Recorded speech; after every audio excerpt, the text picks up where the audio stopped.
Subscribe कीजिए हमारे YouTube channel को और बेल आइकन को भी दबाएं टेक्नोलॉजी और ऑनलाइन अर्निंग से रिलेटेड वीडियो सबसे पहले देखने के लिए। आपके द्वारा पूछा जाने वाला पहला प्रश्न, मुस्लिम लोग वंदे मातरम क्यों नहीं बोलते हैं। दरअसल वंदे मातरम वह गीत है जिसे राष्ट्रीय गीत के रूप में पेश किया जाता है।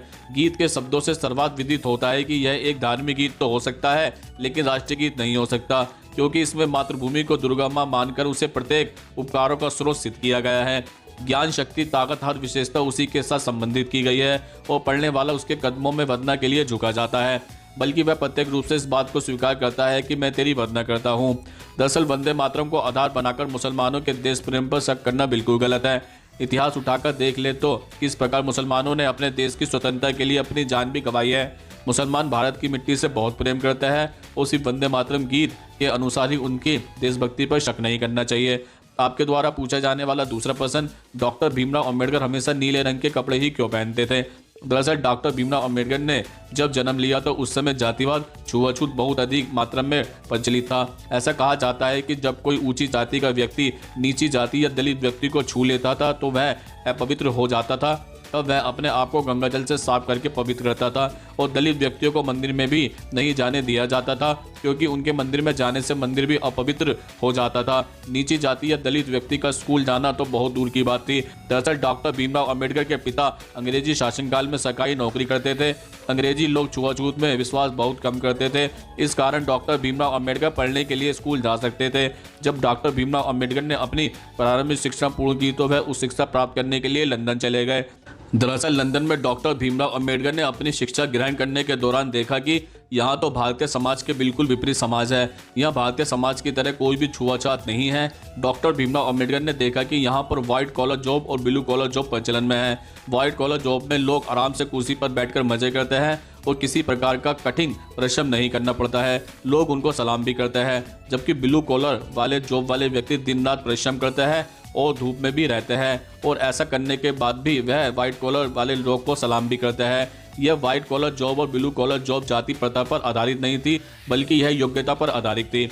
दरअसल डॉक्टर भीमराव अंबेडकर अपनी शिक्षा पूर्ण करके भारत वापस आए तो उन्होंने भारत के उच्च पद पर रहते हुए और भारत का संविधान लिखते हुए नीले रंग को अपनाया, ताकि अंग्रेजों की तरह भारत में भी नीले कलर वाले कपड़े पहनने वाले व्यक्ति को छुआछूत भेदभाव का सामना न करना पड़े।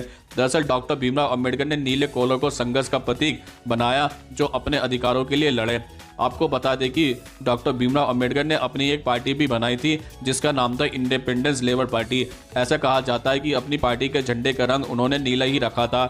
आपको बता दें कि उन्होंने यह रंग महाराष्ट्र के सबसे बड़े दलित वर्ग महार के झंडे से लिया था। इस प्रकार डॉक्टर भीमराव अंबेडकर ने नीले रंग को अपने जीवन में ही अपना लिया था। आज भी जब किसी दलित समाज या नीचे समाज के द्वारा कोई भी विरोध या आंदोलन किया जाता है तो हमेशा नीले रंग ही दिखाई देता है, क्योंकि उनका मानना है कि नीले रंग संघर्ष का प्रतीक है। आपके द्वारा पूछा जाने वाला तीसरा प्रश्न, डॉक्टर द्वारा रात को नींद में उठकर पानी पीने की सलाह क्यों दी जाती है।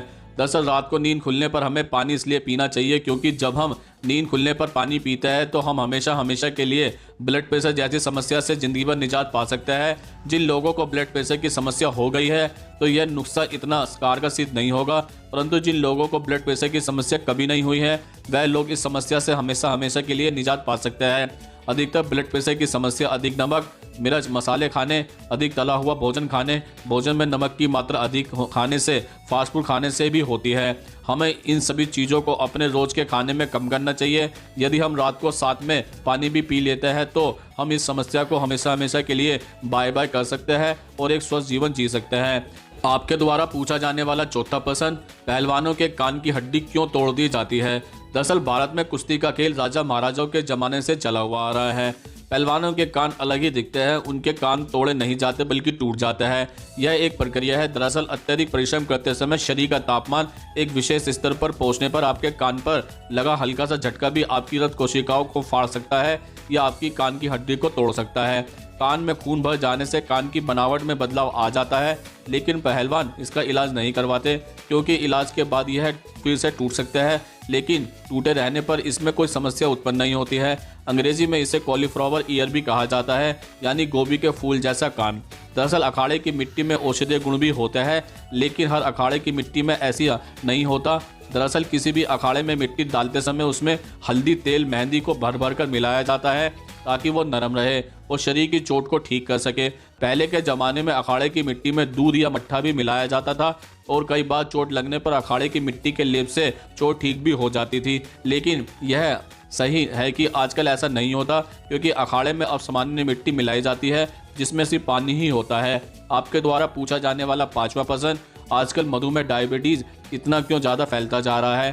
दरअसल इसके कई कारण हैं। नंबर 1 तनाव, नंबर 2 ज़्यादा जंक फूड खाना और पैकेट फूड खाना, नंबर 3 कम नींद लेना, नंबर 4 ज़्यादातर बैठकर काम करना, नंबर 5 कोई फिजिकल एक्टिविटी नहीं करना, नंबर 6 अल्कोहल का ज़्यादा सेवन करना, नंबर 7 खाने में कार्बोहाइड्रेट ज़्यादा लेना और फाइबर कम लेना, नंबर 8 नॉनवेज फूड का ज़्यादा सेवन करना, नंबर 9 मोटापा ज़्यादा होना।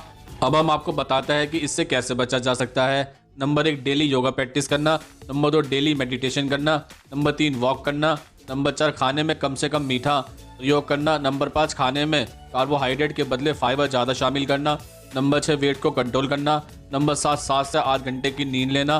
बताई गई बातों पर ध्यान दे तो डायबिटीज के खतरे को टाला जा सकता है।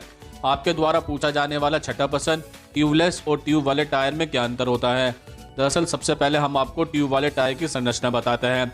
हम सब जानते हैं कि ट्यूब वाले टायर में एक पतला रबड़ का ट्यूब होता है जिसमें हवा बनने के बाद यह टायर को एक सही आकार देता है। इतना ही नहीं, यह ड्राइविंग के दौरान एक कुशन की तरह काम करता है ताकि आपको किसी भी तरह के रास्ते पर ड्राइविंग करने के दौरान आरामदायक सफर महसूस हो सके।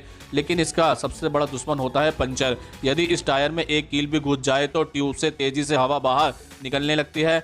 यह मामला तब और भी खतरनाक हो जाता है जब आपकी कार तेज रफ्तार में हो। ऐसे में यदि हवा तेजी से बाहर निकलती है तो ड्राइवर का वाहन से कंट्रोल लगभग खत्म हो जाता है और ऐसे में हादसा होने की संभावना भी बढ़ जाती है। अब हम आपको बताते हैं ट्यूबलेस टायर की संरचना। दरअसल ट्यूबलेस टायर में अलग से कोई भी ट्यूब नहीं लगा होता है। जब इस टायर में हवा भरी जाती है तो यह खुद ही रिम के चारों ओर एयर टाइट सील लगा देता है जिससे हवा टायर से बाहर नहीं निकलती।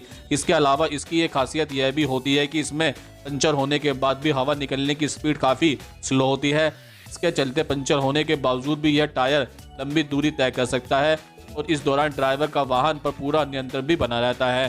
सुरक्षा और आरामदायक होना, जैसा कि हमने आपको पहले बताया है कि ट्यूबलेस टायर एक सामान्य टायर के मुकाबले आपको ज़्यादा सुरक्षा प्रदान करता है और यह इसकी सबसे बड़ी विशेषता भी है। ट्यूबलेस टायर में यदि 2-3 पंचर भी हो जाता है तो यह आसानी से कई किलोमीटर तक बिना रुके चल सकता है और आपको किसी वर्कशॉप तक पहुंचा सकता है। लेकिन साधारण ट्यूब वाले टायर ऐसा नहीं है, इसमें एक भी पंचर आपके वाहन के लिए रोक भी सकता है। बेहतर संतुलन, ट्यूबलेस टायर न केवल आपको सुरक्षा प्रदान करता है बल्कि इसका असर ड्राइविंग और हैंडलिंग पर भी पड़ता है। चूंकि इसमें ट्यूब नहीं होती, ऐसे में इसका वजन काफ़ी कम होता है। इसमें वाहन का स्टीयरिंग व्हीकल काफ़ी हल्का होता है और स्मूथली मूवमेंट करता है। हल्का होने के कारण टायर भी आसानी से रिस्पॉन्स करता है। बेहतर माइलेज, किसी भी वाहन के बेहतर माइलेज पर उसके टायर के प्रकार का पूरा असर पड़ता है। ट्यूबलेस टायर सामान्य टायर के मुकाबले काफ़ी हल्के होते हैं। इसके अलावा इनमें हवा निकलने का खतरा भी न के बराबर ही होता है। ऐसे में आपका वाहन बेहतर माइलेज प्रदान करता है। वहीं साधारण ट्यूब वाले टायर वजन में ज़्यादा होते हैं, इसमें हवा के निकलने का डर भी होता है। यदि टायर में हवा कम रहेगी तो जाहिर है कि आपको ज़्यादा एक्सीलेटर लेना होगा और बेवजह ईंधन की खपत बढ़ेगी। मेंटेनेंस, ट्यूबलेस टायर का मेंटेनेंस भी काफ़ी आसान होता है। यदि कभी आपके वाहन का टायर पंचर हो जाता है तो इसका पंचर आसानी से लगाया जा सकता है। यहाँ तक कि वाहन से पहिए को बाहर निकालने की ज़रूरत भी नहीं पड़ती है। वहीं साधारण ट्यूब वाले टायर को बाहर निकालकर उसके ट्यूब को बाहर निकालना होता है। उसके बाद पानी से भरे टब में डालकर उसके पंचर की जांच की जाती है, फिर उसके पंचर को बंद कर दिया जाता है। यह सारी प्रक्रिया काफ़ी लंबी होती है। वहीं ट्यूबलेस टायर के पंचर को आसानी से सही किया जा सकता है। तो दोस्तों, आज हमने आपके द्वारा पूछे जाने वाले प्रश्नों का उत्तर देने की पूरी कोशिश की है। अगर आप भी हमसे कोई प्रश्न पूछना चाहता है तो कमेंट्स बॉक्स में लिखकर पूछ सकते हैं, हम उसका उत्तर देने की पूरी कोशिश करेंगे। अगर ये वीडियो आपको पसंद आई हो तो इसको लाइक करें, कमेंट्स करें, ज़्यादा से ज़्यादा शेयर करें और हमारे चैनल को सब्सक्राइब जरूर करें।